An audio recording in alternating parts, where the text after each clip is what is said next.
សង្គ្រាមអ៊ីរ៉ង់លេបត្របាត់ថវិកាអាមេរិកអស់ 37.5 លានដុល្លាររួចទៅហើយត្រាំកំពុងស្នើថវិកាជិត 70 លានដុល្លារបន្ថែមទៀតគណៈសង្គ្រាមមិនទាន់ចប់នេះសង្គ្រាមអ៊ីរ៉ង់កំពុងក្លាយជាបន្ទុកហិរញ្ញវត្ថុដ៏ធ្ងន់ធ្ងរសម្រាប់ទីក្រុង Washington រដ្ឋមន្ត្រីការពារជាតិអាមេរិកបានបង្ហើបថាសង្គ្រាមនេះបានចំណាយថវិកាអាមេរិកអស់ប្រមាណ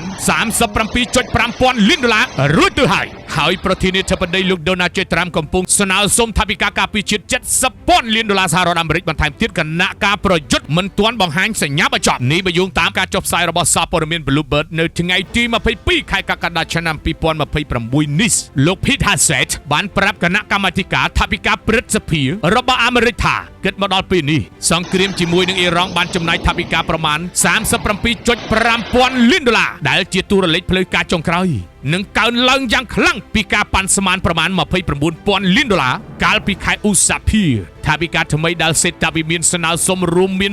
21,000 លានដុល្លារសម្រាប់ទិញមីស៊ីលនិងអាវុធទំនើបជំនួសអាវុធដែលបានប្រើក្នុងសង្គ្រាម 2,000 លានដុល្លារសម្រាប់ជំនួយយុទ្ធពកដែលខូចខាតក្នុងការប្រយុទ្ធនិង